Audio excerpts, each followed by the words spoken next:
দাদা ভাই দিদি ভাই এনে দেখেন অনেকটি তেলাকুচের ডুগা হয়েছে। তেলাকুচের ডুগা দি পাইরে আমি কি বানাই আপনারা দেখবেন।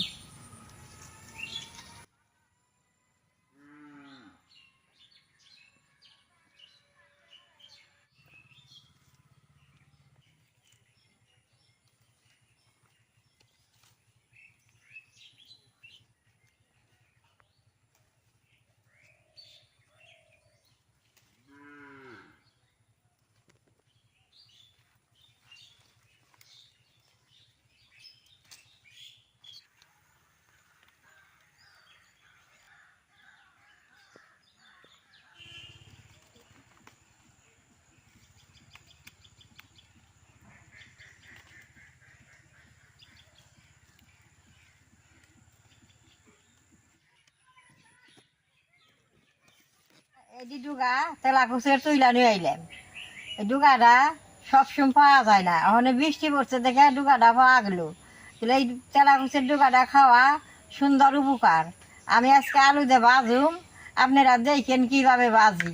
তেলাকুচের ডুগাটা যাকে প্রেশার আছে, যাকে ঘুম না হয়, মুখের স্বাদ না থাকে, এই ডুগাটা বাইজা খাইলে খুব উপকার হয়। ডুগা দিয়ে আমি এমন বেশ সুন্দর করে বাইছে কুটা নেবো।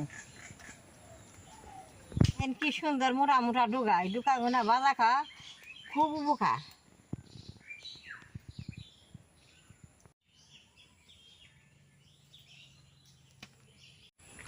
পাতা গুনে খাওয়ান যায়, আমি কুমলা পাতা দিই সবটি নুয়ে ডুগার নাগে কাইটে দিব।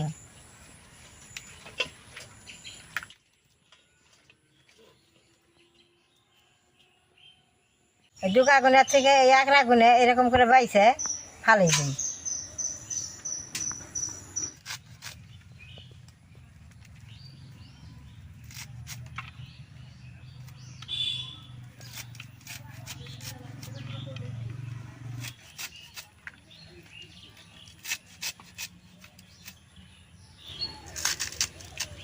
ডুগা বাজলে যেইভাবে কাটন লাগে।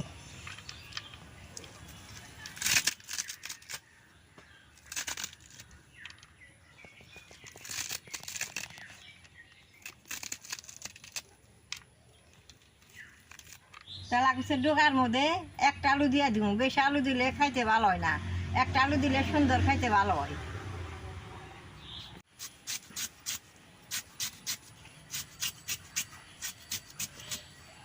আলুটা যেইভাবে পাতলা করে কেটে দিলে সুন্দর মিশা যায়।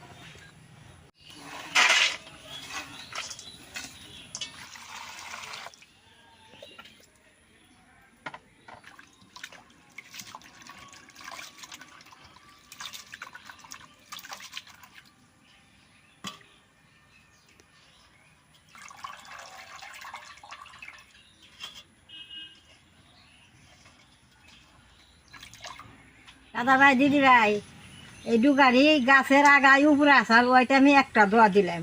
মাটিতে থাকলে তাহলে দুইটা তিনটা করে দোয়া দেন না, আমি এক দোয়া দিলাম, বেশ সুন্দর হয়েছে।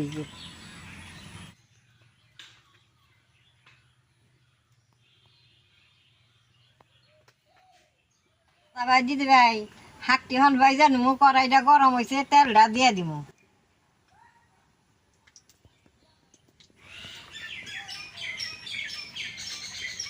রসুনটা দিয়ে দিলাম।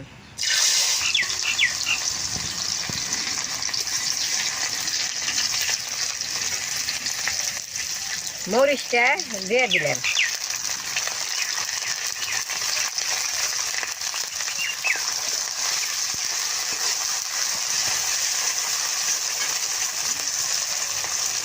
আলুটা দিয়ে দিলাম।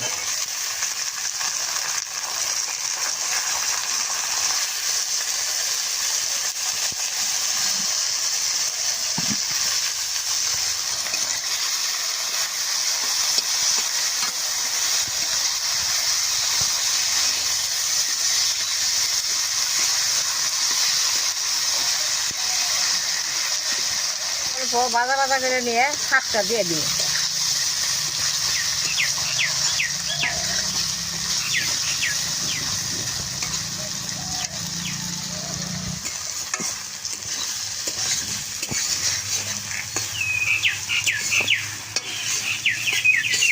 দাদা ভাই দিদি ভাই আলুটা অল্প ভাজা হয়েছে এখন শাকটি দিয়ে দিব।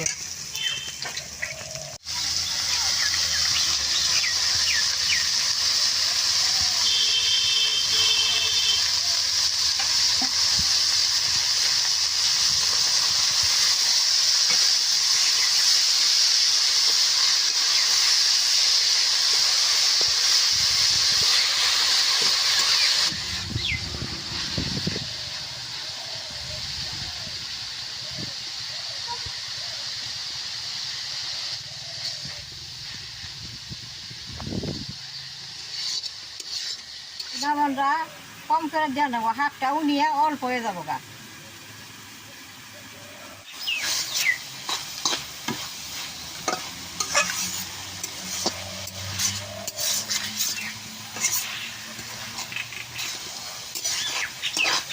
দাদা ভাই দিদি ভাই শাকটার মধ্যে বেশি মশলা দিয়ে বানিয়ে খান লাগে না, অল্প কিছু মশলা দিয়ে বানাইলে তাহলে শাকটা শোলের কাম করে।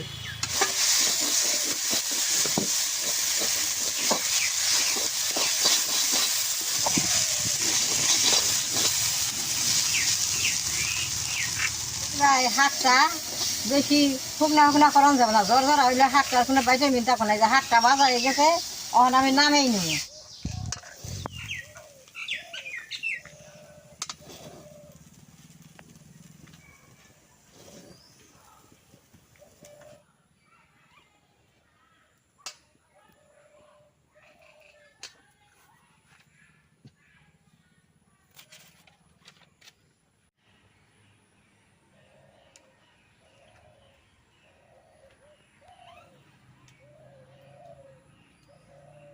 দাদা ভাই দিদি ভাই অনেক দিন পর আমি এই শাকটা ভাজলাম, আমি অল্প খেয়ে দেখি কীরকম হয়েছে।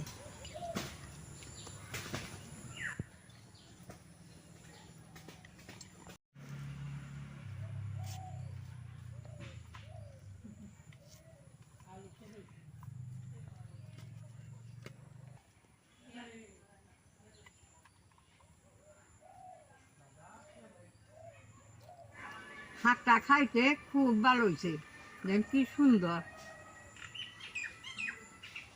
আমি আর কিছু দেখলাম না, শাকটা দিয়ে বাড়ছি খামো।